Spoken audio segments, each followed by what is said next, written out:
if people really love using your product, right, that's a good signal, and they're willing to go talk about it. That's a good signal. But it kind of all comes back to everything we're talking about. You have to be investing in those customers, right? You have to be creating those relationships with those champions and those customers. And of course, if they're getting a lot of value out of your product and out of the relationship, they're going to go, hopefully go tell people about that, but also give them opportunities to go tell people about that. Give them the opportunity to be the hero, to be the spotlight.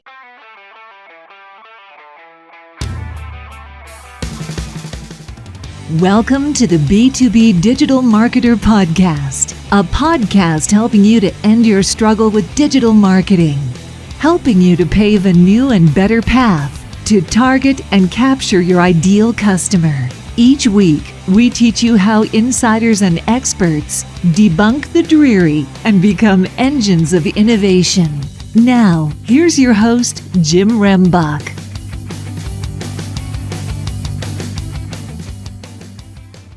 Okay, B2B DM gang, we're going to have a great discussion today because I've got Jack Foster on the show with me, and she's going to tell us a little bit about her background and experience, which is really diverse. And we could talk about a lot of different subjects, but we're talking about something that she has passion for, that for me, I do too, because I see it as a huge opportunity for a lot of B2B organizations. And that is, community has become the number one untapped revenue generation opportunity for a lot of organizations. And Jack has experience at building those. We're going to get into some of the psychology associated with it. We're going to get into the actual attribution and revenue types of numbers associated with it. And we're going to get into not frequently asked questions in regards to using community for building your B2B revenue generation opportunity, but 5 should ask questions about community building for B2B revenue generation. Jack, welcome. Thank you so much, Jim. I'm excited to be here. Before we get into our discussion, which I know is going to be quite lively, tell the B2B DM gang just a little bit about yourself. Sure. Thank you. So yes, I'm Jack Foster. I'm the Chief Marketing Officer at Workramp. Workramp is the learning cloud. We power all of your employee and customer learning experiences. Every learning experience be powered by Workramp across your organization. And I've been at Workramp for about a year and a half, building out the team and building out the marketing function. It has been a very, very amazing journey. And I know we're going to dig into a lot of that.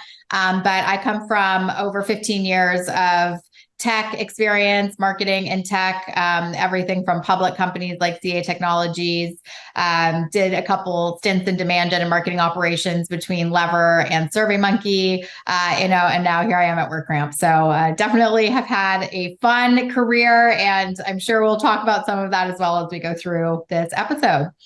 Well, yeah, we will. And I think what I found quite interesting is, and we'll get into these as far as these should ask questions about community building.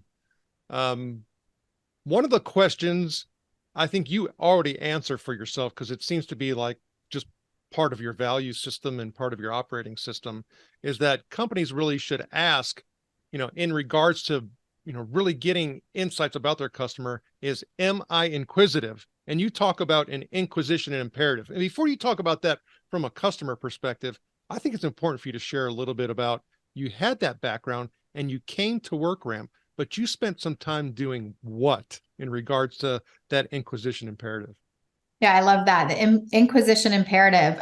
So before I answer your question directly, one of the things that was really instilled in me when I was working at SurveyMonkey, which of course rebranded to Momentive during my time there, our tagline there was, power the curious. It was all about curiosity. Are you asking the right questions? And how are you using that feedback from customers, from prospects, from the market to make big business decisions? And so that is really when that imprinted on me, right? That you have to be so curious. Like, that's one of the best qualities you can have at any point in your career, is to be curious, ask why, and keep, pushing the limit on that. And so when I got to Workramp, one of the first things I did as the marketing leader, as the first VP of marketing to join the company, before really making any decisions, I wanted to kind of go in with a clean slate and get to know our customers, right, as best that I could, and ask questions directly and just understand what motivates them.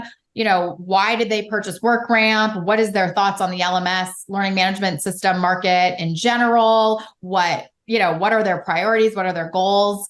And so in partnership with my sales organization, I was able to meet with 10 customers and do, one-on-one interviews and ask all of those questions to really get my own understanding of, all the things that I just said. What are their motivators and challenges, really? I also, during that first 30 days, listened to about 40 Gong calls. So I also had our sales team pull like some of the best calls, whether it was during discovery or during qualification, just to get a good understanding of kind of, the questions our sales team is asking. Obviously, that was other data that I was able to kind of bring into my knowledge base, right? And that was really the foundation that helped me then decide, okay, here's where we're really strong in some areas, and here are areas for opportunity that marketing should be leaning into, as I started to set our strategy and plan. So definitely that was instilled in me at SurveyMonkey, and then was able to bring kind of that curiosity mindset forward as I started at Workramp about a year and a half ago. And you're continuing that with your own community for Workramp and in regards to that inquisition imperative. Is that correct? Yeah, I think that one of our values at Workramp is customer focus. And this has been a value at Workramp since before I joined. It really, comes from our founders, Ted Blosser, who is our CEO and co-founder, and Arshmand, who is our CTO and co-founder. They, from the beginning, have really had customer centricity front and center. Are we doing the right things for our customers? Are we asking the right questions? Are we building things that our customers want?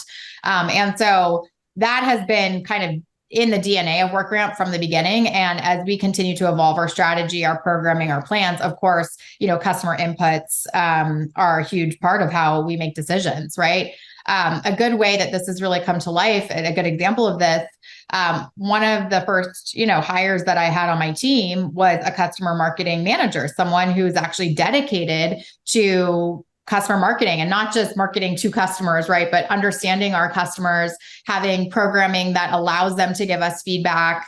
And I think a lot of times organizations put customer marketing kind of on the back burner. It's sometimes a hire that isn't made into your much bigger organization. But because of our focus on customer centricity and our belief that you need to be investing in customers and hearing from customers, right, and acting on that feedback on a regular basis, that's one of the reasons why, I was very bullish on hiring a customer marketing manager in kind of the first couple of hires. So that's just one way it's come to life. But yeah, we are, you still have to innovate, and not everything customers tell you is like exactly, the way that it's going to look, but it's absolutely one of the biggest inputs that goes into our strategy and planning. Yeah. So it's being able to identify the need, sometimes in a way by which we can enable it beyond what their thinking is. That's a helpful component, but then also addressing what they feel is that need. Yeah. Yeah. And this comes out in a lot of different ways, right? Of course, from a product perspective, getting feedback from customers on what we're building, how they're going to use it, what their future looks like. It's a huge input into our product roadmap strategy. Just last month, we actually hosted 3 different customer roundtables where we brought in, champions from really across our different audiences that we sell into, different sizes of companies that we sell into, and had an open discussion where, we shared, here are the things that we're building, give us input on, what would you like to see? Is this going to work for you? Is this going to be a value for you? So that's like, of course, product feedback. Our product managers also are always getting in front of customers. They're on customer calls with sales. Like there's a lot of synergy there. But it also, of course, informs what we do from a marketing perspective as well. Think about the content that we're creating, right? One of the things that we do from a customer perspective is actually bring our customers into our marketing. A lot of the marketing that comes out of Workramp is highlighting customer stories, customer insights, really spotlighting our customers to be the ones that are out there telling the story, and shining a light on what they're doing. But we also, again, take insights from customers to make sure that we create content that is going to be valuable for the market. If someone's searching for whatever, what is the customer education program? We want our content to be front and center and something that's actually going to help, help someone think about how they might structure a customer education program. But it really comes out of, listening to how the language customers use, listening to what they actually do to build a customer education program. So customer insights, it has to be a huge input, everything from, product to the content that we're building to even, where we spend money, where our customers are, because we know, that's how we're going to reach our buyers. So there's a lot of different ways that this comes to life. So for me, going back and asking that question of, am I inquisitive? You really don't see until you just started talking about it, how it can, in a multitude and magnitude way, really impact your existing customers, as well as, help you, to hopefully attract that future customer as well. Totally. Yeah. That's a great summarization of it. Yeah. So then the other thing is that we need to ask ourselves, one of those should ask questions is our business resilient? So how does a community impact that? So one of the things that when I first joined Workramp that I really was looking at as, one of the reasons I was so attracted to this company was because there were champions for Workramp. You could go on to LinkedIn and see people were excited about using our product. You could see that they were actually solving real business problems. It was helping businesses propel forward by implementing and using Workramp. And when you have champions like that, right? And when you want to cultivate that, it is something you want to tap into that, you want to invest in that, because, there is always going to be, like, we're in an economic, we're seeing headwinds, right? Everybody is seeing headwinds right now, especially in tech. Budgets are tighter. It's harder to get purchases over the line. There's not as much money being spent. We've seen the layoffs, all of these things that are happening, right? We're definitely having headwinds. But if you're investing in your customers, right, and not just transactionally, having a sale and then leaving the relationship alone, if you're still helping them be good at their jobs, right? If you're still helping them think about how they can accelerate their own businesses forward, if you're navigating this downturn with them, that is really going to help strengthen your relationship with your customers. And ultimately, that's how you weather these types of situations, is when you have that strong customer base, you have those strong relationships, people are going to stick around because they get value out of your product, but they also get value out of your relationship.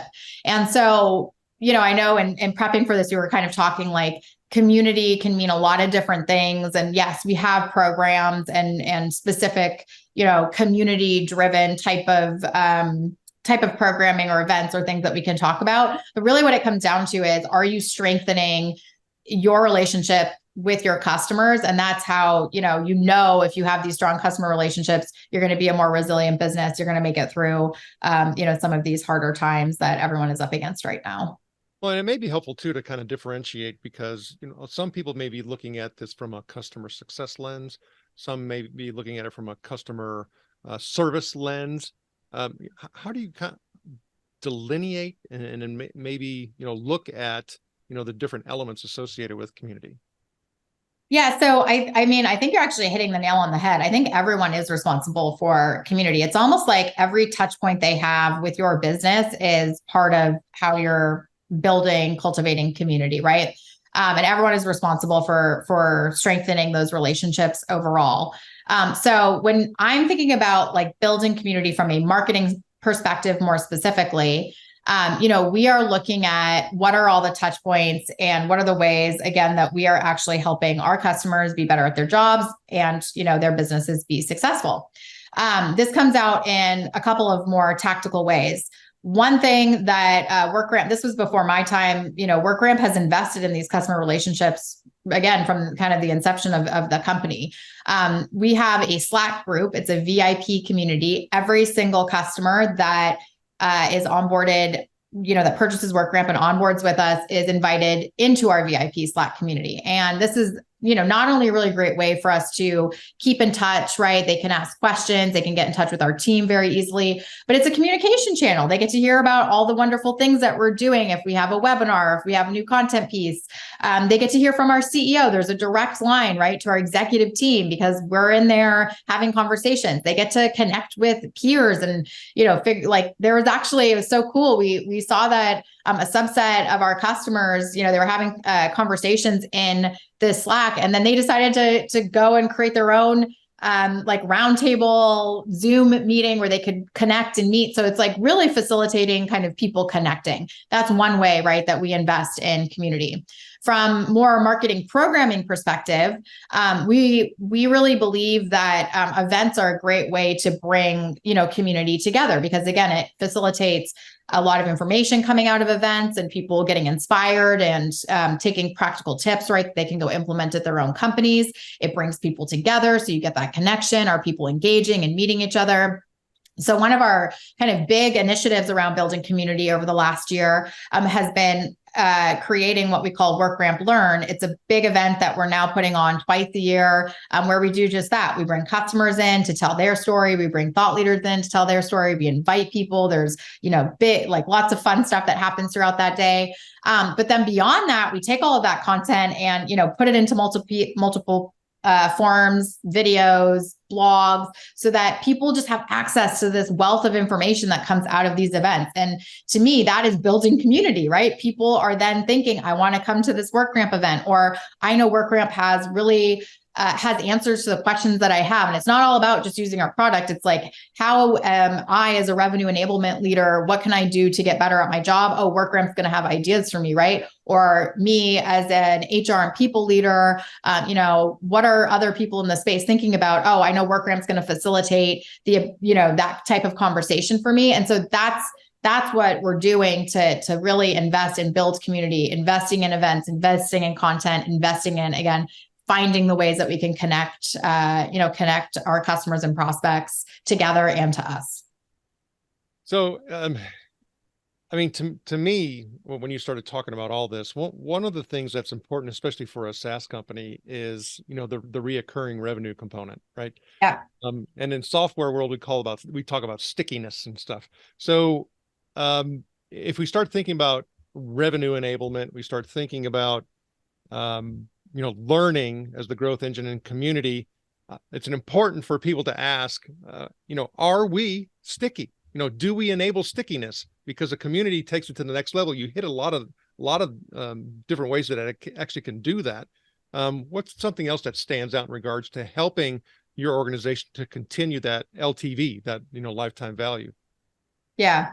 I think it is really important to note, products, you have to be innovating on product, right? And it's almost like table stakes that you have to have an amazing product these days and be innovating and, again, building and agile and all of, all these buzzwords that we can talk about. But a differentiator is literally customer experience and community. That's how you can stand out, right? If you go on to a G2 crowd or something like that, you'll see that if you type in learning management system or LMS, there's over 500 companies that claim to have, LMS capabilities. The mature market, there's a lot of players in the space, but where we stand out is on that, not on product for sure, and also on community and customer experience. And that is something when you even read through the G2 reviews that people time and time again just really tout how amazing it is to partner with Workramp. And so that is, when you're talking about stickiness, it is literally a differentiator, a moat, right, that you can create for your business if you get really good at that. And then just overall, when, taking a step back and looking at what Workramp does, we are here to help teams literally get better at their jobs, right? We provide the software that powers the learning experiences, powers the training that people need so that they can upskill, so that they can just continue to get to better outcomes no matter what function they are in.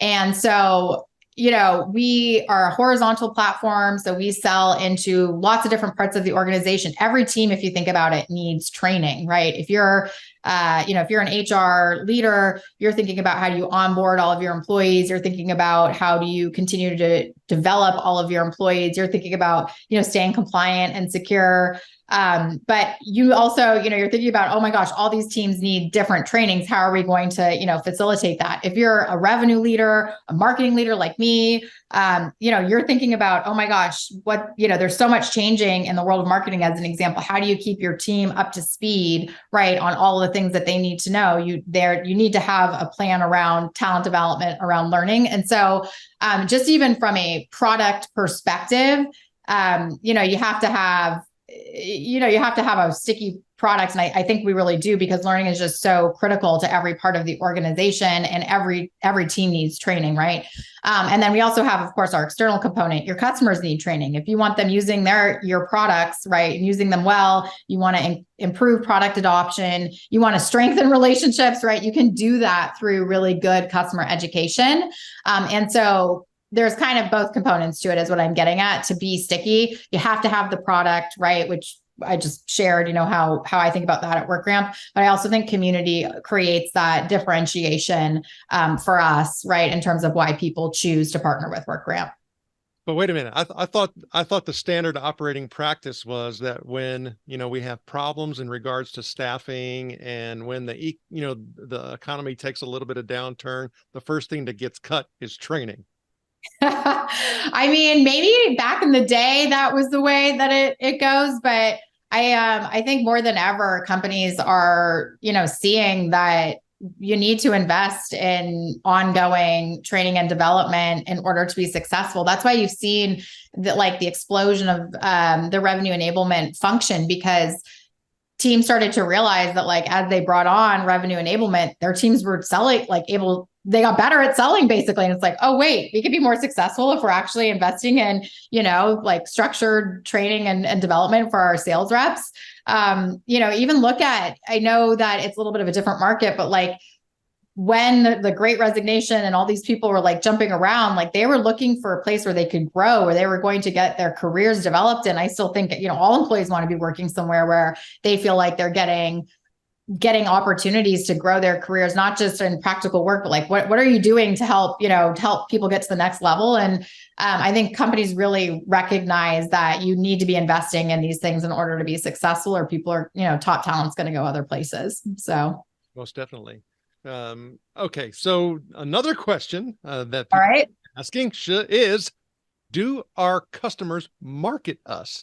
And you had I had heard you talk before about having our customers be a marketing channel. So tell us a little bit more about that. Yeah, I mean, it goes back to what I was mentioning earlier. One of the things I was so excited about joining Workramp was that I could see that customers were we weren't even, unsolicited giving praise to Workramp. And it's okay, if people really love using your product, right, that's a good signal, and they're willing to go talk about it. That's a good signal. But it kind of all comes back to everything we're talking about. You have to be investing in those customers, right? You have to be creating those relationships with those champions and those customers. And of course, if they're getting a lot of value out of your product and out of the relationship, they're going to go, hopefully go tell people about that, but also give them opportunities to go tell people about that. Give them the opportunity to be the hero, to be the spotlight.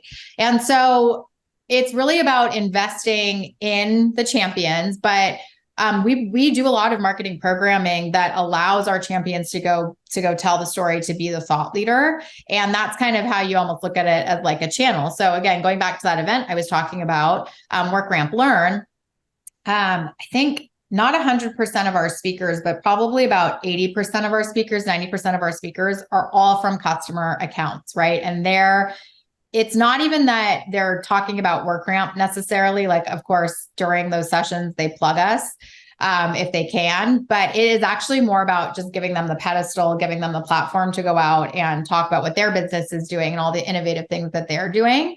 And so that's really how it starts to become a flywheel, right? You nurture these relationships, then customers go talk about you. The more customers are out there talking about you, the more you attract new prospects, and you really get that momentum, right, in the flywheel. But it does come back to like, are you actually investing in your customers? You might get some traction if, again, if you have a great product and they want to go talk about it, but like if you're giving them the opportunities and helping them on that journey, it can really become a momentum driver for your whole business. As you were talking, I heard you say something about the different, levers. And that's one of the things that you had mentioned when you went through the process of vetting Workramp and you choosing to essentially, as they say, hang your hat there. Tell us a little bit about what you mean by strategic lever versus operational support in regards to marketing. Strategic lever versus operational support. Can you clarify a little bit more? So you were talking about, it was in context of, making sure that you had essentially accountability for revenue. Oh yeah. You had the ability to be, creative in your thinking. You had the ability to essentially work across the different business silos, and how finding an organization that was using marketing as a strategic lever versus just merely a support mechanism was critical for you. Yes. And I think it is for a lot of people who are in a role who, let's just say, don't want to be one of those 18th month CMOs that we see a lot of, which is the average tenure, by the way. But talk a little bit about how that perspective of your organization has made the opportunity for you to really thrive and flourish. Got it. No, thank you for clarifying. I love this topic. So first and foremost, I have an incredible CEO, Ted Blother, who believes in the power of marketing, right? He himself is actually an amazing marketer. He loves to go out and tell stories. He loves to connect with customers. He is deeply invested in, understanding customers and building those relationships. And so it was really like when I was, again, I'd suggest any person that's looking to be head of marketing, a CMO, really vet your CEO and how do they actually view marketing? Do they view marketing as kind of an order taker, right? That is going to be just kind of doing things maybe to keep the lights on, or do they actually look at marketing as a strategic way to grow the business? And so that was one of the things that Ted and I aligned on very early on. But one of the things that I think is really important for marketers, this isn't a new concept by any stretch of the imagination, but I've spent my last 7 years being in demand generation, which is basically as close to sales as you can get as a marketer, right? Usually, like all demand gen leaders now hold a number, you're holding a pipeline number, you're holding a revenue number. And so it's not just about going in and saying like, yeah, we're going to be a strategic lever. You actually need to be aligning your goals and aligning the metrics that your team is working against to pipeline and revenue. You need to be aligned to your CRO and your CEO and your CFO on, what is marketing's contribution going to look like? And that needs to be the North Star. And that is how you can also make the if you're kind of stuck in this operational, like we're just operationally marketing, we're not really doing a lot of strategic work. It's probably because you aren't tying your work right to pipeline and revenue. And so that is extremely important for, any marketing organization. I mean, our job is to literally make sales easier, right? Like not like at any level, like marketing exists so that you can sell more and that you can sell faster and do all of these things. And so that's why it's really important, I think, for marketing and marketing leaders to feel accountable to the numbers that the sales organization also feels accountable to. And by the way, this extends to customer retention and expansion as well. Like that is also part of our job, is to help. It's not just about acquiring the customer. It's also our job to keep the customer and help grow the customer. So. Well, and the community kind of feeds both sides of that, right? Yeah, totally. So the fifth question that we need to be asking, a should ask question, is, are we customer crusaders? And so when you start talking about different sizes of organizations, ultimately when they say, and we kind of hit on this a little bit, are you just really giving essentially,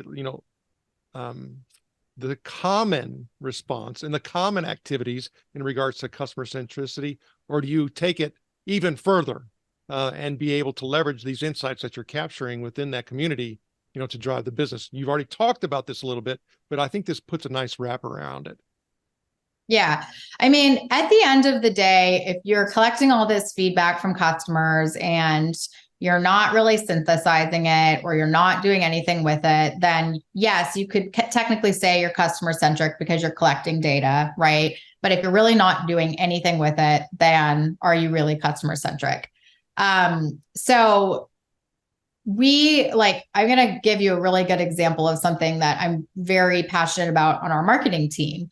I think that everybody on marketing needs to hear how customers talk and like literally, be on customer calls. But of course, that's not always possible, right? You don't want to bring a marketing person on every call you're on. So of course, we love tools like Gong, right, that give us insight into, what these calls are like. And we have a goal on our team that every single week, each of us listens to at least one Gong call and then shares out, what did I learn from this and how is this going to actually impact, maybe something that I was working on. That's one way, right, that we act on customer insight. Of course, we at an executive level are looking at, NPS scores and comments and things like that. And looking at, okay, what are like common product feedback areas that we want to work on. There's lots of insights that come out of those types of things. And then we change our programming or take actions to actually put programming into place or build things, right, that are coming out of these surveys. And so ultimately, I think the difference is that you can say you're customer centric if you're collecting data, but it really is that taking it to the next step is actually acting on it. And then I think it's also giving visibility across the organization that you are acting on it too, right? People want transparency in an organization. Like, how are we taking customer insights into consideration and actually doing things with that? We actually, in our all hands meeting every single Monday, we have a props channel where people give recognition for the different values that we stand for at Workramp. And of course, I already said customer focus is one of those. And so you'll see on a weekly basis that like team by team, person by person, we'll give a shout out to like, hey, this is something that this person did that was super customer focused, how we took feedback or how we met the customer where they needed to be. There's lots of different ways that this comes out, but I think it's keeping it front and center in the organization. I think it's collecting data and actually doing something with it. And I think it's also, sharing out, what you're actually doing with that data. So everyone knows, how to actually act on, the insights that are coming out of all these different touch points that we have with customers. Yeah, I had the opportunity to work for research scientists for about 15 years. And what you were just describing is the difference between your quantitative and qualitative data. And a lot of organizations, because it can be quite messy, don't really do a sufficient job of being able to collect their qualitative information. And so from a qualitative information, as my former employer used to call it, is that's the whys behind the what. Yeah. If I have an NPS score of whatever it may be, why? It's the qualitative information that fills in that information. Because otherwise, what ends up happening is we start making decisions off of our own opinion and our own intuition and our own experiences and our own, what I call arrogance, right? Oh, well, I wouldn't like that either. Or I would like that, and we have these biases. Totally. So that qualitative information, being able to capture it and the abundance of it that you can get from that whole community thinking and creating that community could be almost limitless. Yeah. Let me give you another example. It's a little bit tangential, but as you were talking, you're totally right. So this is more on the prospect side, but like, let's say prospects, they're still potential customers. What we started doing to get better insights into our marketing programming, we added a form, a field on our forms, on our demo request forms that say, how did you hear about Workramp? And so, of course, lots of people come in through paid search, or we have people coming in organically, but then there's this extra qualitative field that says, I heard about you. And it goes back to community. You were a referral from someone that I know that's used you. I heard about you from a friend. I'm a customer. I was a previous Workramp customer. I heard about you on YouTube, LinkedIn. And there's this whole plethora of information where we're like, oh my gosh, like actually YouTube is a really good example. We weren't really doing anything with our YouTube channel. And we started seeing that this is how customers and prospects are finding Workramp. And so you better believe that now we're going to be investing in making sure that that's A+ channel where people can get really valuable information. We're kind of just like throwing videos up before. And so that's exactly the type of example where it's like, we're collecting this data. we learn something new, right, from the data that we're collecting and actually making changes to our programming to better meet prospects and customers where, where they are. So that's a great example. So I want to go through and list our 5 should ask questions about community building for B2B revenue generation. And they were the questions that we need to be asking ourselves. Are we inquisitive? Truly. Is our business truly resilient? Do we enable stickiness to its fullest capability? Do our customers market us? And then are we customer crusaders? Now, when I start looking at those 5 things, I'm sure there's probably several more that come out to you. But when you start thinking about community in regards to where we are today, 2023, and leveraging it within your organization, where do you see that going in 3 to 5 years?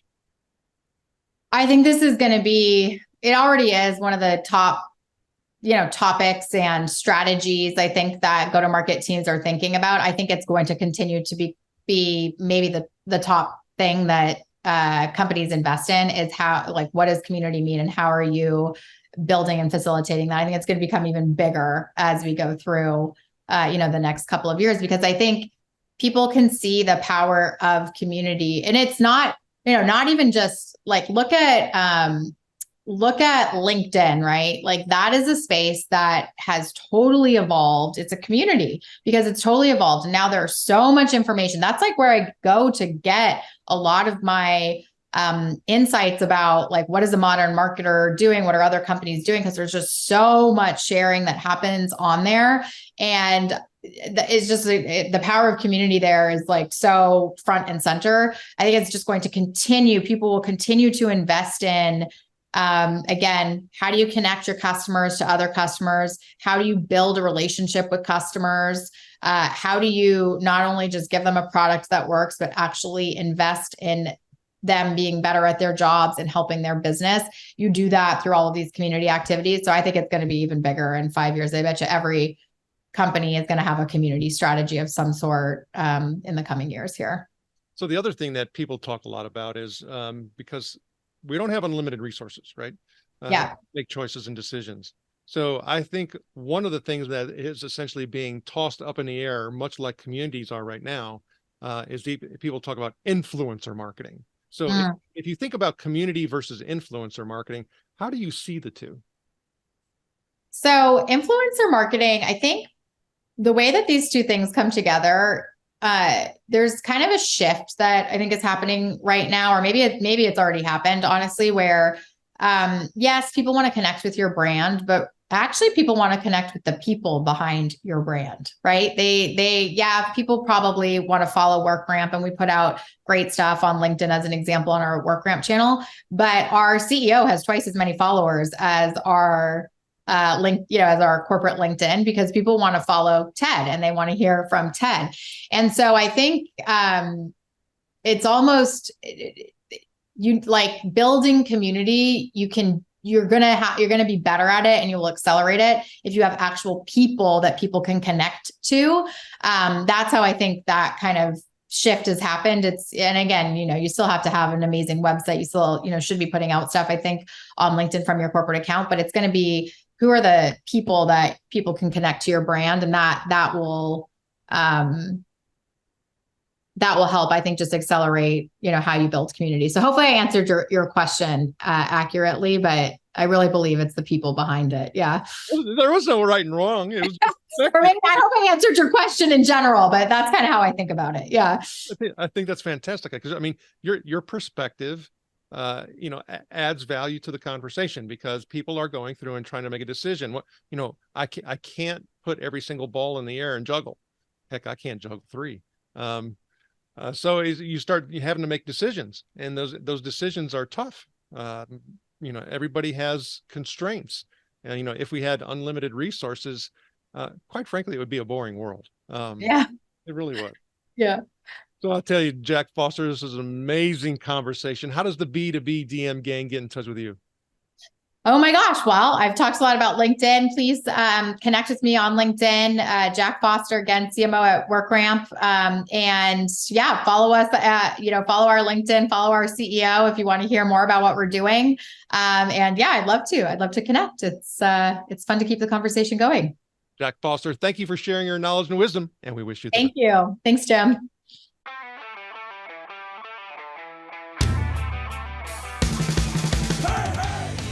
Thank you for joining us. Go now to join the B2B DM gang in the B2B Marketer LinkedIn group, where you can connect with other B2B DM disruptors and get access to our B2B DM cheat sheets, checklist, and guides.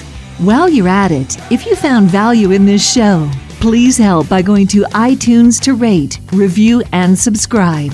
And share the show on all of your digital platforms. Be sure to tune in next week for our next episode. And always remember, you can automate your lead capture, but you must lure your lead.